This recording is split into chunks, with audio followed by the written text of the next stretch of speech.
हिमालय की जमी हुई खामोशी के बीच इतिहास की परतों के नीचे एक गहरा राज छिपा है। कल्पना कीजिए, शून्य से भी नीचे का तापमान, चारों ओर सफेद बर्फ की चादर और सामने एक गुफा जिसमें एक योगी बैठा है। उसकी सांसें थमी हुई है, शरीर पत्थर जैसा स्थिर है। लेकिन उसी गुफा के दूसरी तरफ सदियों पहले एक और दृश्य था, एक बोन शैमन का, जो आग के चारों ओर पागलों की तरह नाच रहा था। उसके हाथ में इंसानी हड्डी से बना ड्रम था और उसकी आंखों में एक आदिम चमक थी। आज हम उन हवादार गुफाओं में कदम रख रहे हैं, ये जानने के लिए कि कैसे प्राचीन योगिक ध्यान और बोन सोर्सर के खूनी शपथ वाले अनुष्ठान आपस में मिल गए। ये उस आध्यात्मिक कीमिया की अनकही कहानी है जो आज भी हिमालय की चोटियों में गूंजती है।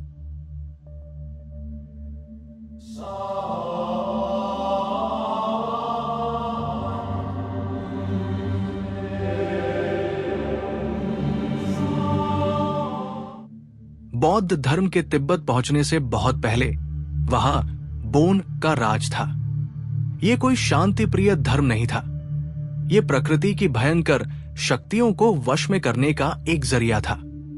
जब भारत से योगी पहाड़ों को पार कर वहां पहुंचे तो दो बिल्कुल अलग दुनियाएं आपस में टकराईं। एक तरफ थी आंतरिक शांति और दूसरी तरफ थी प्रलयंकारी शक्ति। प्राचीन बोन शैमन मानते थे कि ये पहाड़ केवल पत्थर के ढेर नहीं हैं, बल्कि वे जीवित, क्रोधित देवता है। इन देवताओं को खुश करने के लिए केवल मंत्र काफी नहीं थे, उन्हें बलिदान चाहिए था। शुरुआती शैमन बादलों को बुलाने, बीमारियों को दूर करने या दुश्मनों को खत्म करने के लिए प्रकृति के साथ एक ब्लड ओथ, खूनी समझौता करते थे। जैसे जैसे समय बीता, हिमालय की गुफाओं में भटकने वाले योगियों ने इन शैमन से कुछ अनोखा सीखा। उन्होंने डमरू, इंसानी कपाल से बना ड्रम, घंटा, बेल और फुरबा, अनुष्ठानिक खंजर को अपने साधना का हिस्सा बना लिया।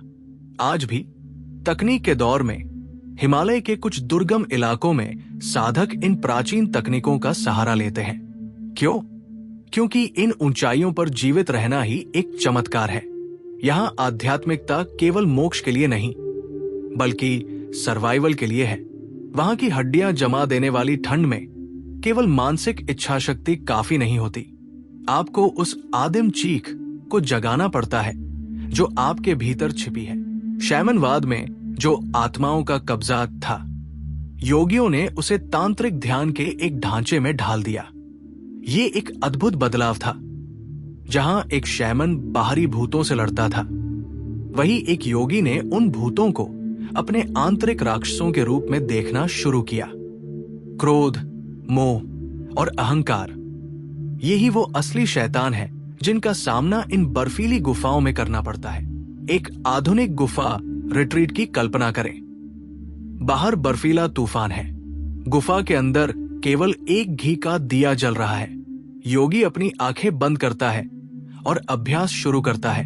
वो अपने ही शरीर को एक मानसिक बलि के रूप में देवताओं और राक्षसों को अर्पित करता है। ये अभ्यास बोन परंपरा की बलि प्रथा का एक मानसिक रूप है। वहां सन्नाटा इतना गहरा है कि आपको अपने दिल की धड़कन किसी ड्रम की तरह सुनाई देती है।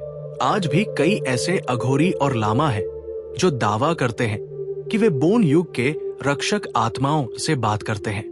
इन ऊंचे हिमालयी मठों में आपको ऐसी वस्तुएं मिलेंगी जो किसी को भी डरा सकती हैं। कपाल, इंसानी खोपड़ी से बने पात्र, जांग की हड्डी से बनी बांसुरी, हड्डियों से बने हार जो बौद्ध प्रतीकों के साथ सजे होते हैं। ये संतुलन बिठाना आसान नहीं है। एक तरफ बुद्ध का शांति मार्ग है और दूसरी तरफ एक जादूगर की उग्र ऊर्जा।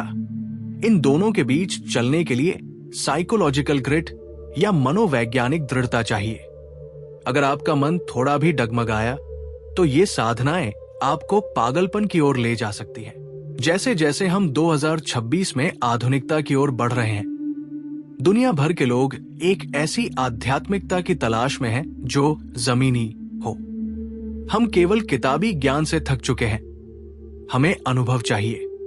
यही कारण है कि हिमालय का ये रहस्यमय मेल आज भी लोगों को आकर्षित करता है। ये हमें याद दिलाता है कि हमारे भीतर एक जंगली हिस्सा है जिसे दबाया नहीं जा सकता, उसे केवल रूपांतरित किया जा सकता है। पहाड़ों का वो काला जादू और योगियों का वो सफेद प्रकाश आज एक धुंधले धूसर क्षेत्र में मिल चुके हैं। आधुनिक सभ्यता शायद उन गुफाओं तक पहुंच गई हो, लेकिन उन ऊंचाइयों पर आज भी जब हवा चलती है तो वो किसी प्राचीन ड्रम की थाप जैसी लगती है। सच्चाई ये है कि हिमालय की छाया में आज भी वो ड्रम बज रहा है। क्या आप उसे सुन पा रहे हैं?